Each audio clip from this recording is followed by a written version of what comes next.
प्रभु श्री राम जब लंका पहुंच जाते हैं, रावण के पास दूत भेजने की बात आती है। किसे दूत बनाकर भेजा जाए, इसकी मंत्रणा होती है। सभी एक स्वर में हनुमान जी का नाम लेते हैं।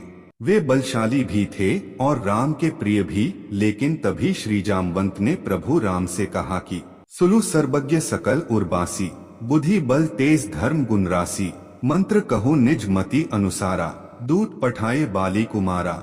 यानी प्रभु इस कार्य के लिए बालीपुत्र को भेजा जाना चाहिए। उनका कहने का अर्थ ये था कि प्रभु राम की सेना में हनुमान ही अकेले बलशाली नहीं हैं। सभी में एक से बढ़कर एक गुण है, अन्य को भी अवसर दिए जाएं। श्री जामवंत की यह सलाह सभी को अच्छी लगी। प्रभु राम ने सभी की राय पर अंगद को रावण के पास दूत बनाकर भेजा। लंका पहुंचते ही अंगद की मुलाकात प्रवेश द्वार पर रावण के पुत्र से हो गई। किसी बात को लेकर दोनों में विवाद होने लगा। इस पर क्रोध में आकर रावण के पुत्र ने अंगद को मारने के लिए अपना पैर उठाया तो अंगद ने उसके पैर पकड़कर जमीन पर पटक दिया। अंगद के ऐसा करने से रावण के पुत्र की वहीं मौत हो गई। इस कृत्य को देखकर लंका के सैनिक भयभीत हो जाते हैं और अंगद के बिना पूछे ही रावण के महल का रास्ता बता देते हैं। महल पहुंचते ही अंगद अपना संदेश भिजवाते हैं कि उन्हें प्रभु राम ने भेजा है, वो रावण से मिलने आए हैं। इस पर रावण तेजी से हंसता है और दरबार में अंगद का मजाक उड़ाता है। रावण अंगद से पूछता है कि बंदर कौन है, तो इस पर अंगद कहते हैं कि वे श्री राम के दूत बनकर आए हैं। और समझाने भी अंगद कहते हैं कि रावण अभी भी समय है, प्रभु राम से माफी मांग लो, वे तुम्हें कोई सजा नहीं देंगे। अंगद पुनः समझाते हैं कि रावण तुमने अच्छे कुल में जन्म लिया है, पुलस्त्य ऋषि के पौत्र हो, भगवान शिव और ब्रह्मा जी की पूजा करके तुमने कई तरह के वरदान प्राप्त किए हैं, सभी राजाओं को तुमने जीत लिया है। वे कहते हैं कि तुमने माता सीता का हरण किया है, लेकिन फिर भी मैं तुम्हें सलाह देता हूँ कि यदि तुम अपनी गलती स्वीकार कर लो और श्री राम की शरण में आ जाओ तो वह तुम्हें क्षमा कर देंगे। इन सब बातों को रावण गंभीरता से नहीं लेता है और अंगद पर हंसता है। इस पर अंगद कहते हैं कि लंकापति अगर राज्य में कोई भी वीर है तो उनके पैर को जमीन से उठाकर दिखाए। रावण के दरबार में बैठे एक से बढ़कर एक योद्धा बारी बारी से आते गए, लेकिन कोई भी उनका पैर रत्ती भर भी हिला न सका। तब रावण का पुत्र इंद्रजीत भी असफल हो जाता है।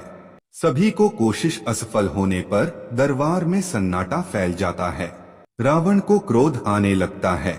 सभी के असफल होने पर स्वयं रावण सिंहासन को छोड़कर अंगद के पैर को उठाने आता है। लेकिन जैसे ही रावण अंगद के पैरों को पकड़ने की कोशिश करता है तो अंगद रावण से कहते हैं कि तुम मेरे पांव क्यों पकड़ते हो, पकड़ना ही है तो तीनों लोकों के प्रभु श्री राम के पैर पकड़ो। लेकिन सोचने वाली बात यह है कि आखिर अंगद में इतनी शक्ति कैसे आ गई थी कि रावण के दरबार का एक से बढ़कर एक शक्तिशाली योद्धा तथा स्वयं देवताओं को भी जीत लेने वाला इंद्रजीत एक वानर पुत्र अंगद का पैर नहीं उठा पाए थे। दरअसल रामायण में कुछ योद्धाओं जैसे कि बाली, हनुमान, जाम्बवंत जी के बाहुबल व शक्ति का विस्तार से वर्णन किया हुआ है। वे इतने ज्यादा शक्तिशाली थे कि कोई भी उनका सामना नहीं कर सकता था। अंगद उन्हीं में से एक बाली का पुत्र था, जिससे उसके अंदर भी अपार शक्ति का भंडार था। साथ ही उसके पिता ने स्वयं लंकापति रावण को भी युद्ध में हराया था। इसका दूसरा मुख्य कारण यह था कि अंगद ने उस समय अपनी प्राण विद्या का उपयोग किया था, जिससे शरीर इतना ज्यादा बलिष्ठ तथा भारी बन जाता है कि बड़े से बड़े योद्धाओं के लिए भी उसे हिला पाना नामुमकिन होता है। इसी विद्या के सहारे अंगद ने अपने पैर को इतना ज्यादा भारी कर लिया था। इसके फलस्वरूप कोई भी योद्धा उसके पैर को टस से मस नहीं कर पाया था। दोस्तों, हमारे द्वारा दी गई जानकारी कैसी लगी कमेंट करके जरूर बताएं। अगर चैनल पर नए हो तो चैनल को सब्सक्राइब करें और वीडियो को लाइक करें। और हाँ, पूरा वीडियो देखने के लिए धन्यवाद।